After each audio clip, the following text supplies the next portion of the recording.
بسم اللہ الرحمن الرحیم۔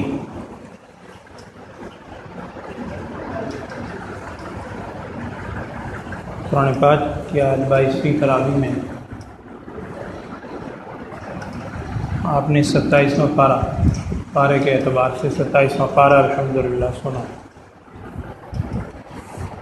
صورتوں کے اعتبار سے سورہ ذاریات کل ہم نے آغاز کیا تھا۔ سورہ ذاریات کا اس کا بقیہ حصہ سورہ والطور، سورہ نجم، سورہ قمر، سورہ رحمان، سورہ واقعہ اور سورہ حدید، یہ چھوٹی چھوٹی صورتیں اب آپ نے آج سنی۔ ان میں سورہ حدید اور سورہ رحمان یہ مدنی ہیں، یعنی ہجرت مدینہ کے بعد نازل ہونے والے قرآن کی آیات میں سے ہیں۔ باقی صورتیں سورہ ذاریات، سورہ طور، سورہ نجم یہ مکی صورتیں ہیں۔ اور سورہ نجم کے حوالے سے تو میں نے آپ کو ایک دن واقعہ بھی سنایا تھا کہ جب ہجرت حبشہ ہوئی تھی، کچھ لوگ واپس آ گئے تھے تو آپ صلی اللہ علیہ وسلم سورہ نجم کی تلاوت فرما رہے تھے۔ تو حبشہ کی طرف سے جو ہجرت سے واپسی ہوئی تھی وہ مدینہ منورہ کی طرف ہجرت سے پہلے کی بات ہے۔ دو مرتبہ حبشہ کی طرف ہجرت ہوئی ہے، ہجرت حبشہ اولیٰ اور ہجرت حبشہ ثانیہ۔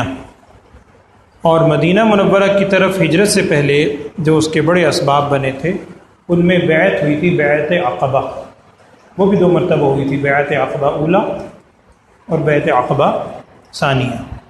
آپ نے اس حاجی حضرات نے دیکھا ہوگا وہ جو 3 پوائنٹ ہیں جہاں جمرات شیطان کو کنکر مانے جاتے ہیں، ہم نے اردو میں تو اپنے حساب سے نام رکھے ہوئے جی، چھوٹا شیطان، مچکارلا شیطان اور بڑا شیطان۔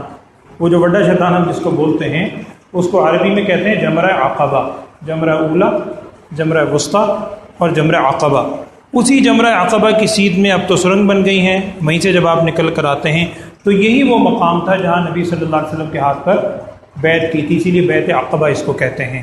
اوس و خزرج کے لوگ تھے مدینے کے۔ بہرحال یہ ویسی بات دوسری طرف جا رہی ہے، میں عرض کر رہا ہوں کہ یہ سورہ والنجم کے اندر اس کی آپ صلی اللہ علیہ وسلم تلاوت فرما رہے تھے، تو حبشہ سے واپسی ہوئی، پھر بیعت ہوئی 1 دفعہ 2 دفعہ، پھر مدینے کی طرف ہجرت ہوئی۔ میں نے آج سورہ حجرات کے جو ہم نے مضامین شروع کیے تھے ان کے باقی چند باتیں آج عرض کرنی ہیں۔ اگر آپ کو موقع ملے تو قرآن پاک کے چند مقامات ایسے ہیں، چند صورتیں ایسی ہیں، ان کو بچوں کو بچیوں کو بھی ضرور یاد کروائیں۔ ان میں ایک سورہ حجرات ہے۔ آپس کے ہمارے آج کل کے جتنے اختلاف ہیں میرے خیال میں 100% گھریلو آج کل جتنے ہمارے جھگڑے ہیں چھوٹی چھوٹی باتوں پہ، ہر گھر میں آپ پوچھ کر دیکھ لیں، باپ بیٹے میں آپس میں الجھنے ہیں، بہو ساس میں الجھنے ہیں، بھائی میں ہیں، بہن بہنوں میں ہیں، آپس میں ہمسایوں کے ساتھ، اس کی تقریباً میرے خیال میں 100% وجوہات اس سورہ حجرات میں بیان کی ہیں، جو بھی میں عرض کرنے لگا۔ 7-8 پوائنٹ ہیں، چھوٹی سی صورت ہے، آپ خود پڑھیے گا اس کو۔ ایک چیز ظاہری بات خالق کا کلام ہے، اللہ نے یہ فطری تقاضے انسان کے اندر رکھے ہیں اور انسان ان تقاضوں کو ختم کرنے کی ڈیمانڈ ہم سے نہیں کرتا کہ یہ غصہ اللہ نے رکھا ہے، فطری چیز ہے۔ غصے کا ختم ہو جانا یہ تو بزدلی ہے، اور غصے کا بڑھ جانا جہاں موقع نہیں ہے وہاں استعمال کرنا یہ بھی غلط ہے۔ اب یہ اللہ نے جذبات انسان کے اندر فطری طور پر رکھے ہیں، ان جذبات کو ہم نے کنٹرول کیسے کرنا ہے، کن باتوں سے غلط فہمیاں اور جھگڑے پیدا ہوتے ہیں، آپ یوں کہہ لیجئے۔ یہ اب ایک ایک کر کے میں عرض کرتا ہوں، آپ خود پڑھ لیجئے گا، میں مختصراً بتا دیتا ہوں۔ پہلا پوائنٹ اس میں قرآن نے بیان کیا، یا ایھا الذین آمنوا ان جاءکم فاسق بنبأ فتبینوا، جس کا مطلب کیا ہے کہ جب تمہارے پاس کوئی خبر آتی ہے نا، کوئی بات سنتے ہو، اس کی تحقیق کر لیا بس۔ ان تصیبوا قوما بجہالۃ فتصبحوا علی ما فعلتم نادمین۔ بات مفسرین نے ایک واقعہ بھی لکھا ہے کہ ایک واقعہ ہوا تھا، میں وہ واقعے کی طرف نہیں جا رہا، یہ جنرل حکم ہے، کیونکہ قرآن پاک کے نزول کے موقع پر اس کے شان نزول کے طور پر، پس منظر کے طور پر کوئی واقعہ ہو سکتا ہے، لیکن اس کا مطلب یہ نہیں ہے کہ قرآن کی آیت صرف انہی لوگوں کے لیے مخصوص تھی، بلکہ قرآن تو رہتی دنیا تک ہر انسان کے لیے ہے۔ ہم آج آیت سن رہے ہیں تو میرے اور آپ کے لیے بالکل وہی حکم ہے۔ تو پہلا حکم کیا ہوا کہ جب کوئی خبر آتی ہے اس کی ذرا تحقیق کر لیا کرو۔ آج کل اللہ معاف فرمائے ہم اس سے بالکل غافل ہیں، جب سے یہ سوشل میڈیا ہے ذرا کہیں سے میسج آیا، سب سے پہلے ہماری کوشش ہوتی ہے کہ اس کو فارورڈ کریں. جتنے گروپ ہمارے سب میں لازماً پہلے فارورڈ ہونا چاہیے، سب سے پہلے خبر پہنچائیں. میڈیا میں بھی ہمارے یہ سب سے پہلے خبر پہنچائیں. اب وہ خبر کیسی ہے، خبر بھیجنے والی ہے نہیں ہے. چھٹے پارے کے آغاز میں اللہ تعالیٰ فرمایا لا يحب اللہ الجہر بالسوء من القول، قرآن ہے چھٹے پارے کی پہلی آیت.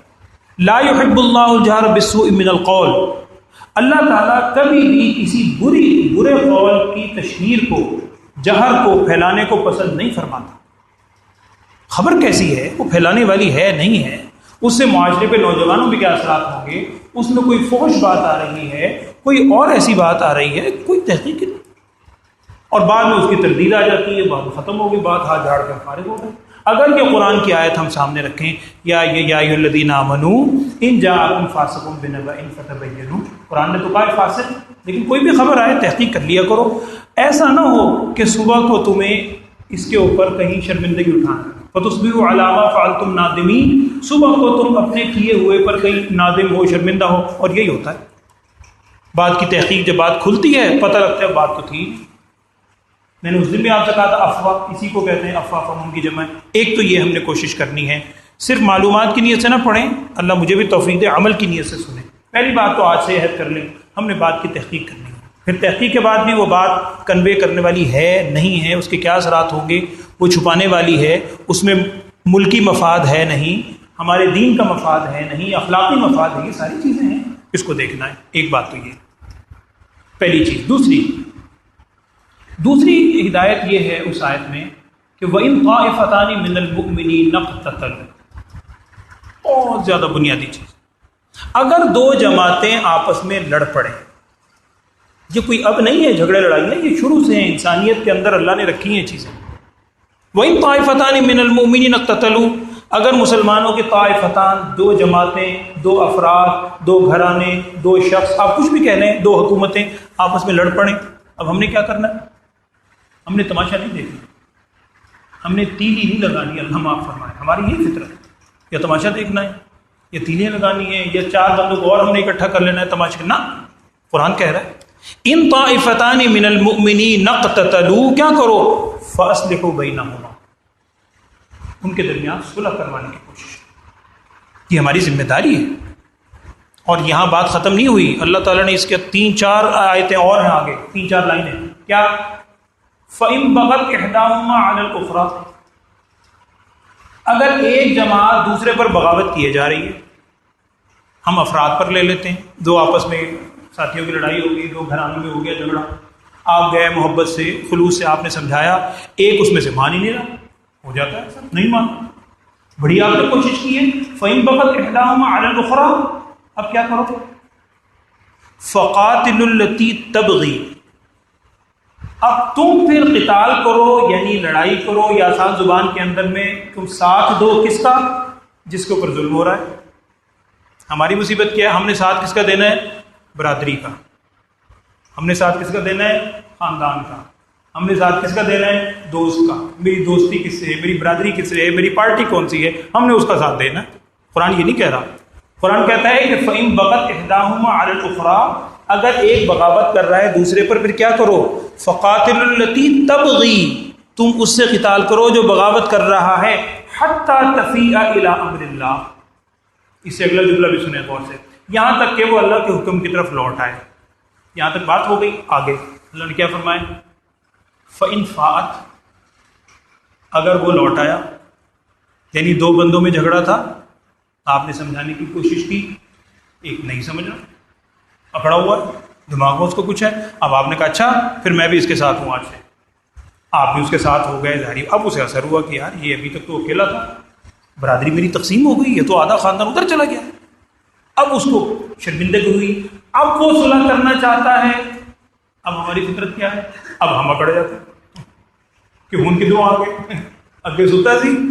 جب ہم نے کوشش کی اس وقت تو آیا نہیں، اب بڑا بھاگ بھاگ کے آ رہا ہے. قرآن کہہ رہا ہے، قرآن میری طرف نے تو قرآن خود پڑھے. پھر میں آیت پڑھ رہا ہوں، فَإِن فَاءَتْ فَأَصْلِحُوا بَيْنَهُمْ. ہاں فَإِن فَاءَتْ، اگر وہ دوسرا لوٹ آئے، پہلے تو بغاوت کیے جا رہا تھا، آپ نے ساتھ دی مظلوم کا، اب وہ ظالم شرمندہ ہے، صلح کرنا چاہتا ہے. فَإِن فَاءَتْ فَأَصْلِحُوا بَيْنَهُمَا، اب پھر دوبارہ صلح کرواؤ. تمہارا کام صلح کروانا ہے، تمہارا کام جھگڑے کرانا نہیں ہے. اور ایک حدیث کا مفہوم ہے میرے سے ذہن میں آئی.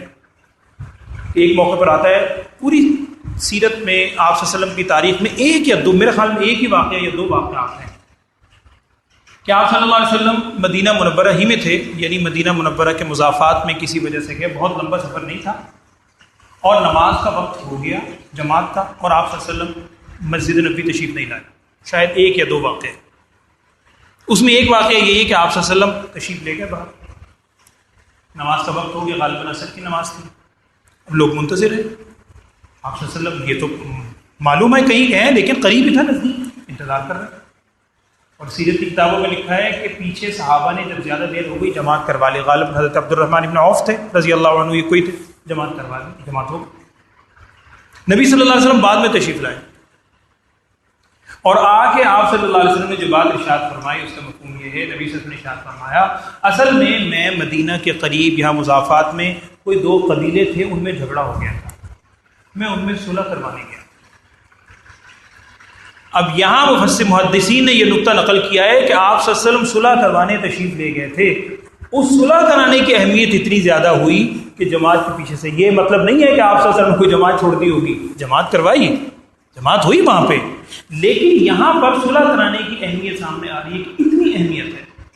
ایک حدیث میں آپ صلی اللہ علیہ وسلم نے کیا ارشاد فرمایا، اور آپ صلی اللہ علیہ وسلم کا معمول تھا کہ جب صحابہ کو متوجہ کرنا ہو نا تو ایک جملہ ارشاد فرماتے تھے، الا ادلکم یا الا اخبرکم، میں تمہیں خبر نہ دوں، میں تمہیں ایک ایسی بات نہ بتاؤں.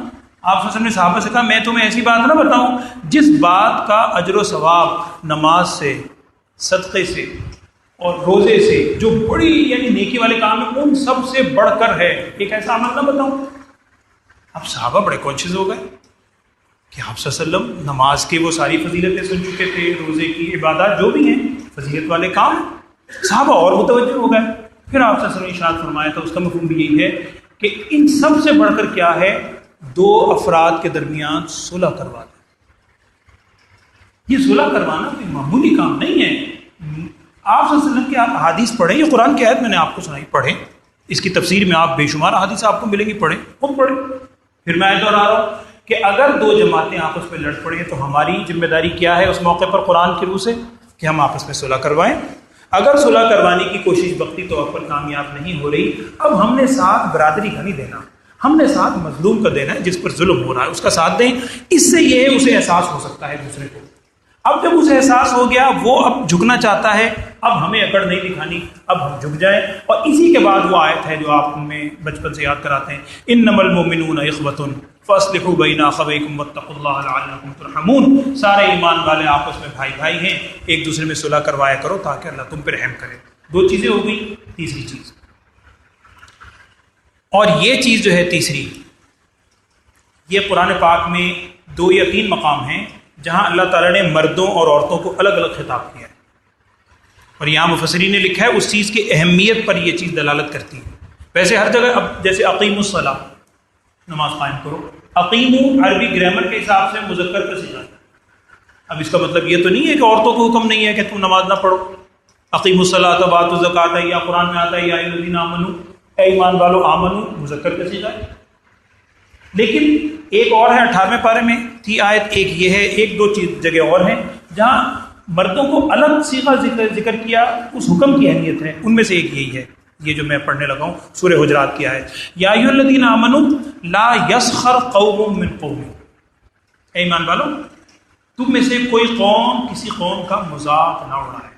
تمسخر، یہ بھی حضرت آج کل بہت زیادہ جھگڑے ہوتے اسی وجہ سے، مذاق نہ اڑاؤ. کیوں؟ عسیٰ ان یکونوا خیرا منہم، ہو سکتا ہے جس کا تم مذاق اڑا رہے ہو وہ تم سے بہتر ہو. یہاں تک بات ہو گئی تھی پوری، یا ایھا الذین آمنوا، عورتیں آ گئی تھی، لیکن آگے اللہ تعالیٰ نے اگلے جملے میں ارشاد فرمایا قرآن میں ہے، ولا نساء من نساء، عورتوں کی جماعت بھی دوسری جماعت کا مذاق نہ اڑائے. وہی الفاظ، عسیٰ ان یکن خیرا منہن، مؤنث کسی، ہو سکتا ہے کہ جن کا وہ مذاق اڑایا جا رہا ہے وہ ان سے بہتر ہو. یہاں ایک بات ذہن میں رکھیے گا، یہ ہے لفظ تمسخر. ایک ہوتا ہے خوش طبعی. خوش طبعی تو رسول صلی اللہ علیہ وسلم کی سنت ہے. آپ احادیث میں دیکھیں، احادیث میں پورے پورے چیپٹر ہیں جس میں آپ صلی اللہ علیہ وسلم کے ہنسی مذاق کے واقعات محدثین نے جمع کیے. احادیث میں پورے چیپٹر جمع کیے ہیں، وہ حدیث اس میں جمع کیے. ہنسی مذاق کرنا، خوش طبعی سے رہنا، یہ تو حضور صلی اللہ علیہ وسلم کی سنت ہے. یہاں جس کی ممانعت ہے وہ ہے تمسخر، دوسرے کا مذاق اڑانا. اور اس میں ایک بس اصول ذہن میں رکھ لیں، بہت تفصیل ہے اس میں، کہ اگر آپ نے ہنسی مذاق میں بھی کوئی جملہ کہنا ہے کسی کے ساتھ بھی، ایک تو دوسرے کی اس کے اندر اذیت پہنچانا نہ ہو، اور دوسرا کوشش کریں اس میں جھوٹ کے الفاظ نہ ہو. تو میں صرف ایک واقعہ سنا دیتا ہوں، آپ نے یقیناً سنا ہو.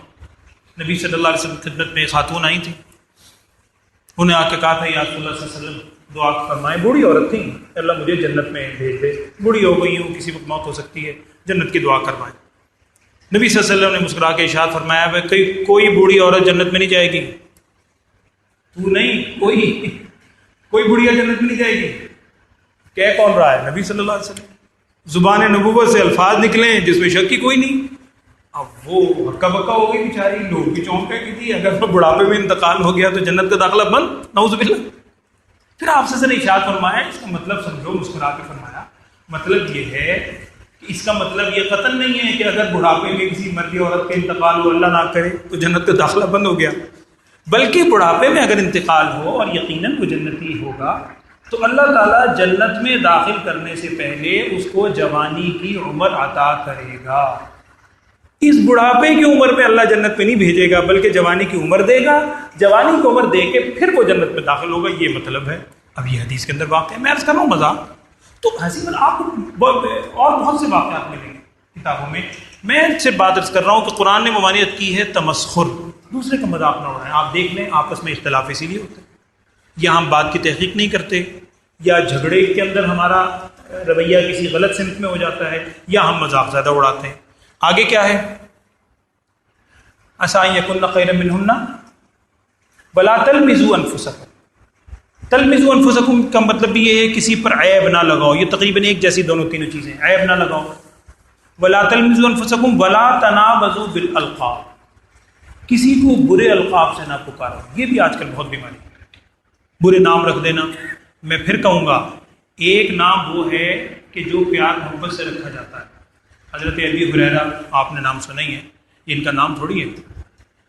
آپ اکثر میں بچوں سے پوچھتا ہوں کلاس میں، بیٹا نام بتاؤ، حضرت ابی ہریرہ کا نام کیا تھا؟ عموماً نہیں آتا. عن ابی ہریرہ عن ابی ہریرہ عن ابی ہریرہ. یہ رسول صلی اللہ علیہ وسلم کی زبان سے ان کو پیار بھرا جملہ ملا تھا. ہرتن کہتے ہیں بلی کو، ہریرتن کا مطلب چھوٹی سی بلی، اور ابی ہریرہ کا مطلب چھوٹی سی بلی کا باپ. حضرت ابی ہریرہ رضی اللہ تعالیٰ، ان کا نام ہے حضرت عبد الرحمن ابن صخر، اور بھی بہت سے نام لکھے ہیں لیکن زیادہ مشہور عبد الرحمن ابن صخر، صاد خے اور رے. یہ ایک دفعہ آیا آپ صلی اللہ علیہ وسلم خدمت میں، تو آتا ہے اپنی آستین میں نے بلی کے بچے ایسے رکھے ہوئے تھے، پیار کرتے تھے، بڑی محبت تھی ایسے. تو آپ صلی اللہ علیہ وسلم نے ویسے ہنس کے کہہ دیا کہ یا ابا ہرہ، اے بلی کے باپ. جیسے باپ اپنے بچوں کو اٹھایا ہوتا ہے، تو نے بلی کو اٹھایا ہوا ہے، یہ تو ایسا لگتا ہے کہ تو ان کا باپ ہے. اب وہ ایسا پیارا جملہ تھا زبان نبوت سے، انہیں اتنا پسند آیا کہ بعد میں انہیں کوئی کہتا تھا نا عبد الرحمن، کہتا تھا نہیں وہی کہو جو رسول صلی اللہ علیہ وسلم نے کہا تھا. اب یہ پیار بھرا جملہ اگر ہم جیسے بچوں کے نام رکھ دیتے ہیں وہ الگ بات ہے، وہ اس کے اندر شمار نہیں ہوں گے.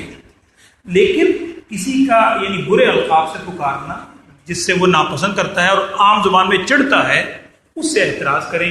آپس میں رنجشیں اس لیے بھی پیدا ہوتی ہیں قرآن کے الفاظ. 3-4 چیزیں ہو گئی. آگے بیسل ومل میں تو آگے ہے یا الذین آمنوا اجتنبوا کثیرا من الظن، چوتھی یا 5ویں چیز. اے ایمان والو بہت زیادہ گمان نہ کیا کرو. آسان زبان میں بدگمانی. میں اس کی چھوٹی سی مثال دیتا ہوں.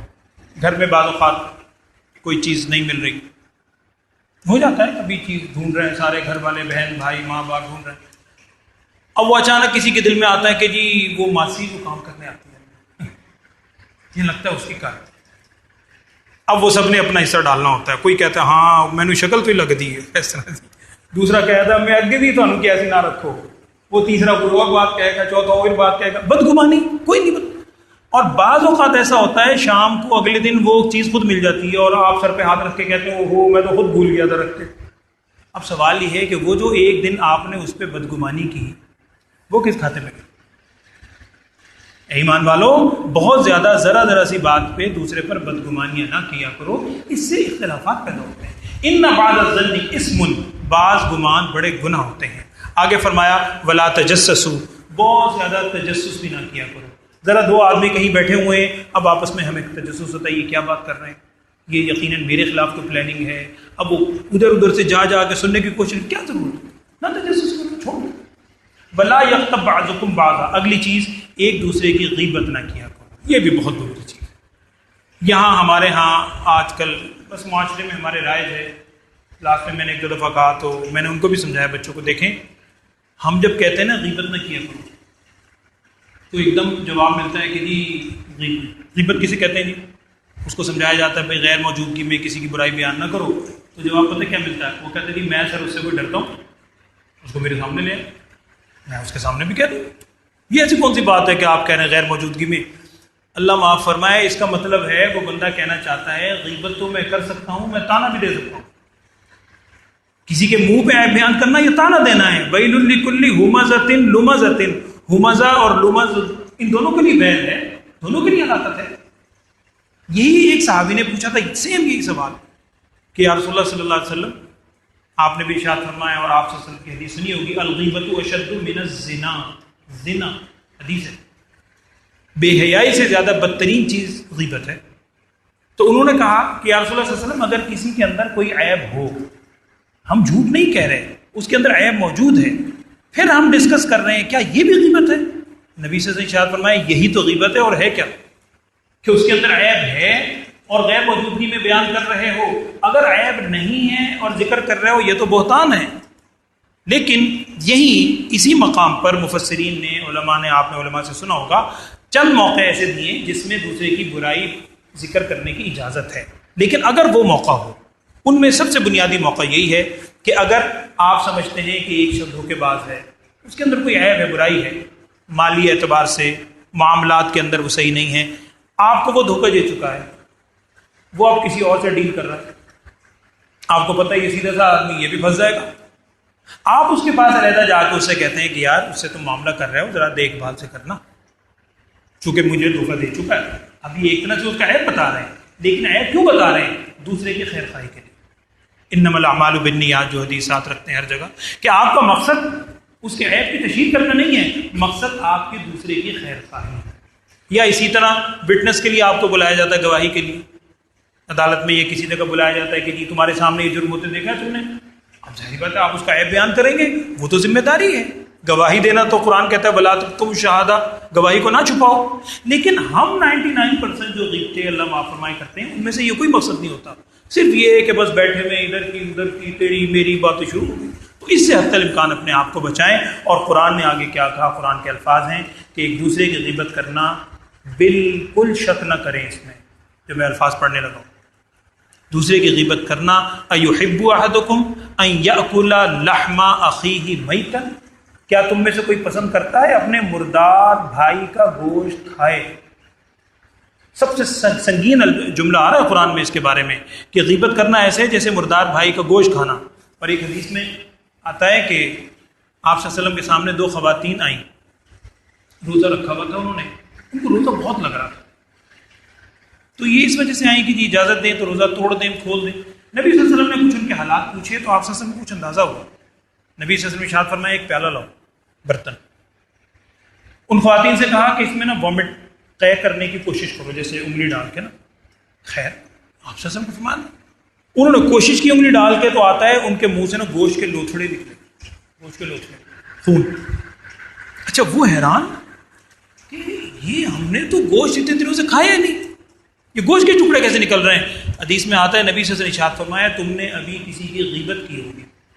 یہ حدیث کا واقعہ ہے، تم نے ابھی کسی کی غیبت کی ہوگی، اور غیبت کرنا ایسے ہی ہے جیسے مردار بھائی کا گوشت کھانا. وہ بطور معجزہ حضور صلی اللہ علیہ وسلم نے ان کو دکھایا کہ یہ شک نہ کیا کریں، قرآن کی آیت ہے. لہٰذا غیبت سے حتی الامکان اپنے آپ کو بچائیں. میرے ایک کلیگ ہیں، یہاں اچھرے کے قریب رہتے ہیں، ویسے ہی ضمناً 1 منٹ میں واقعہ سنا دیتا ہوں۔ ان کے والد بڑے بزرگ فوت ہو گئے۔ میں ایک دن کالج جاتے ہوئے صبح ان کے پاس چلا گیا، ملنا تھا، کام تھا، مجھے جلدی تھی۔ والد بزرگ نے مجھے بٹھا لیا اپنے پاس، کہنے لگے بیٹا بیٹھو، اصرار کر رہے تھے بیٹا چائے پی لو چائے پی لو۔ میں معذرت کر رہا تھا کہ سر میں پھر حاضر ہوں، بزرگ آدمی ہوں، میں زیادہ بول بھی نہیں سکتا۔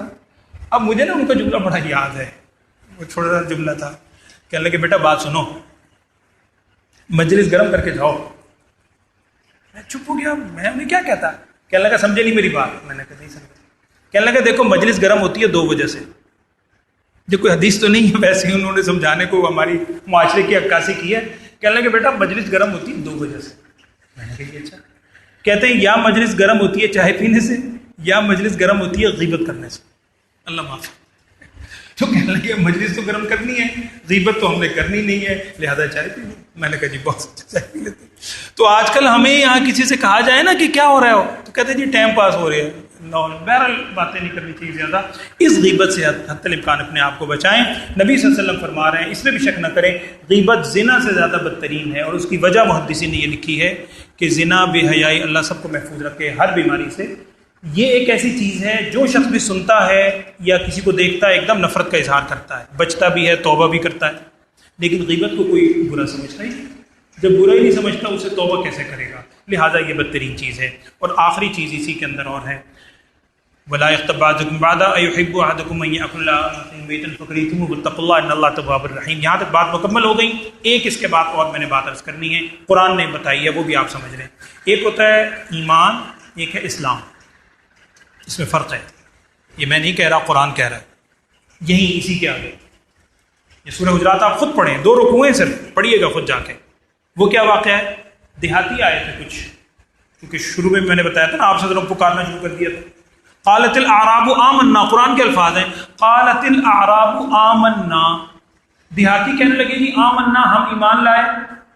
اللہ تعالیٰ نے کیا فرمایا؟ قل، آپ انہیں کہہ دیں لم تؤمنوا، تم ایمان نہیں لائے، ہاں ولکن قولوا اسلمنا، تم یوں کہہ سکتے ہو ہم مسلمان ہوئے۔ ایمان اور چیز ہے، اسلام اور چیز ہے۔ آگے کیا فرمایا؟ وَلَمَّا يَدْخُلُ الْإِيمَانُ فِي قُلُوبِكُمْ، ابھی ایمان تمہارے دلوں میں نہیں گیا۔ مختصر الفاظ میں جو علماء نے سمجھایا ہے کہ ایمان نام ہے دل کے عقیدے کا، اور اسلام نام ہے پریکٹیکل کام کرنے کا۔ آسان زبان میں اسلام نظر آتا ہے، ایمان نظر نہیں آتا۔